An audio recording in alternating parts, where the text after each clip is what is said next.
दिनांक 26 अक्टूबर 2023 को दोपहर को 2 बजे के दरमियान बीपीटी रेलवे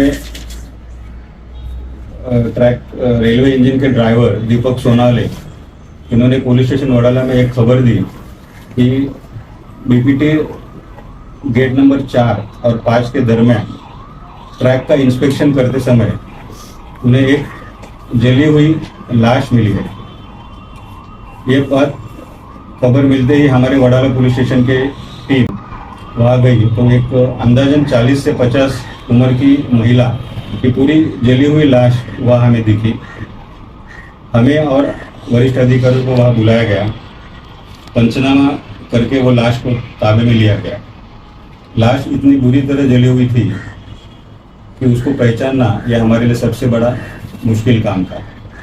तो उस लाश के फोटोग्राफ और डॉक्टर की मदद से उस लाश के ऊपर जो कान के, नाक के दागिने और हाथ की जो अंगूठी थी वो निकाल लिए, उसे साफ किया गया और जो भी उसका फोटो था और ये दागिना का फोटो के पोस्टर्स बनाए गए और पूरे एरिया में वडाला, चिंदी गली, बंगालीपुरा, संगम नगर, वडाला टीटी, आरेके, माटुंगा के नज़दीक के सभी परिसर में ये पोस्टर छपाए गए, पोस्टर बांटे गए। इन सभी एरिया में हमारे लोग गए, वहाँ लोगों की मीटिंग ली गई और लोगों को बताया गया कि ऐसी ऐसी हमें लाश मिली है। लाश में उसके जो बाल थे उसको मेहंदी लगाए गए थे और इसी मेहंदी की वजह से वो लाश का डिटेक्शन 2 दिन बाद हमें 28 तारीख को मिला। 28 तारीख को हमें ये इन्फॉर्मेशन मिली कि दोस्ती एटर्नल इस बिल्डिंग के फर्स्ट फ्लोर में जो एक लेडी रहती है वहाँ ये औरत काम करने जाती है। तो वहाँ इंक्वायरी करने के बाद वो जो लेडी है वो 3-4 दिन से काम करने आई नहीं, ऐसा पता चला। तो उसके बाद उसके जो रिलेटिव्स है उससे संपर्क किया गया, उसके बेटे बहुए उनको बुलाया गया, उन्हें हॉस्पिटल भेजा गया। जो भी वो डेड बॉडी बची थी और उसके जो दागिने थे और उसके पैर के नाखून से उन्होंने वो डेड बॉडी पहचान ली। इसके बावजूद कंक्लूसिवली ये प्रूव करने के लिए हमने उनके और डेड बॉडी के जो डीएनए सैंपल की जरूरत थी वो सब लिए है और कालीना एफएसएल में वो डीएनए टेस्ट के लिए भेजा जाएगा। बॉडी की पहचान होने के बाद उसके पीछे कौन आरोपी है ये ढूंढने के लिए भी हमारी कोशिश चालू ही थी। पूरे कोड जोन के वडाला, शिवड़ी और एलोगेट की हमने 12 टीम बनाई है।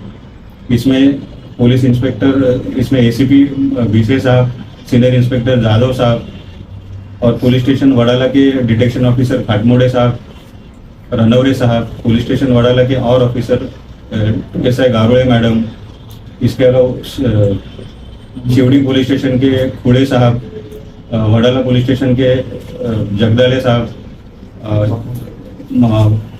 मामूनकर पीआई वडाला पुलिस स्टेशन के, फिर येलोगेट पुलिस स्टेशन के शेड़के साहब उनकी टीम, शिवड़ी पुलिस स्टेशन के काड़ेकर साहब इनकी टीम, ऐसे अंदाजन 12 टीम हमने इसमें फॉर्म किए थे। इन सभी टीम को अलग अलग जॉब दिया गया था।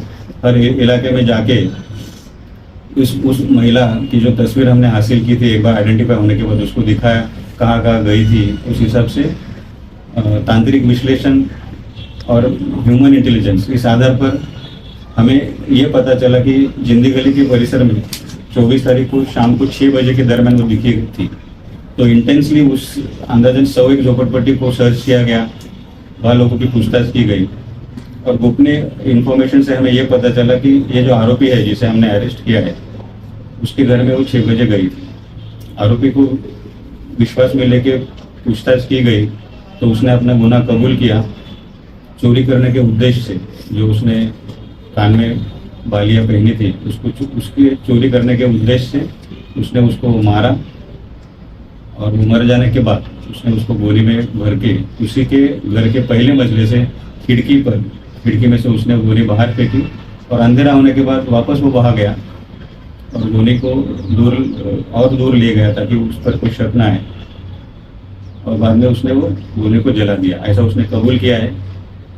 ये केस एक ज्येष्ठ महिला का था, इसलिए हमने पूरी कोशिश की थी और जल्दी से जल्दी 5 दिन में हमने केस डिटेक्ट किए और आरोपी को सजा मिलने के उद्देश्य से इसमें जो भी पुरावा आगे हमें घोड़ा करना है जमा करना है वो हम करेंगे और हमें पूरी उम्मीद है कि इस आरोपी को कड़ी से कड़ी सजा मिलेगी।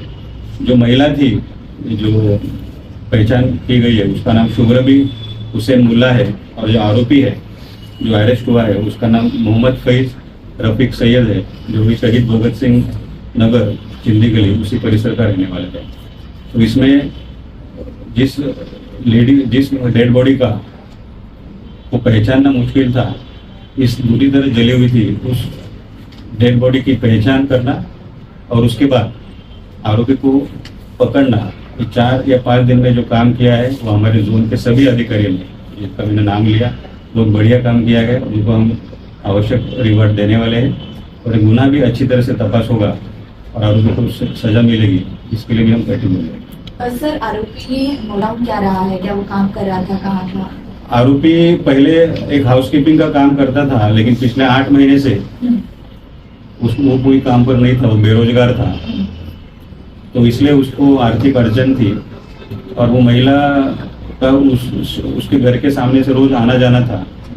तो उसे उसके कान पर जेवर दिखे थे पहले भी और उस दिन उसने चोरी करने के उद्देश्य से उसको घर पे बुलाया और उसने एक कृत्य किया। सर, आरोपी एक बोंदू बाबा का काम करता है ऐसा मालूम पड़ा। नहीं, आरोपी कोई बोंदू बाबा का काम नहीं करता है। वो जगह जो है वो आरोपी के जो दादा है वह वो हर गुरुवार को आते हैं और लोगों की जो समस्या है उस बारे में वो अपना काम करते हैं। कोई क्रिमिनल बैकग्राउंड रहा है आरोपी का इसके पहले? आरोपी को इसके पहले कभी अरेस्ट किया नहीं गया है और कोई उसके ऊपर गुनाह दाखिल नहीं है, ऐसी माहिती आज तक के इन्फॉर्मेशन के हिसाब से है। आरोपी हम आगे मुंबई में कई और पुलिस स्टेशन में कई उसके ऊपर कुछ गुनाह दाखिल है कि इसकी तहकीकात करेंगे। इसमें आरोपी एक ही है या और कोई ऐसा आपको अपना चांस लगता है कि कुछ? अभी तक जो तपास हुआ है उसमें से एक ही आरोपी निष्पन्न हुआ है। ये तपास के दरमियान अगर कुछ और तथ्य सामने आते तो उससे सबसे आगे कार्रवाई होगी। सर, लेकिन क्या कह के वो बूढ़ी महिला को उसने घर बुलाया था? वो उसे खाला कह के बुलाता था, तो उसे खाला आओ, काफी दिन हो गया है नहीं, आप चाय पीने आओ, ऐसा करके उसको। और कितने दिन की रिमांड मिली आप लोगों को? अभी हम कोर्ट में उसको हाजिर करेंगे।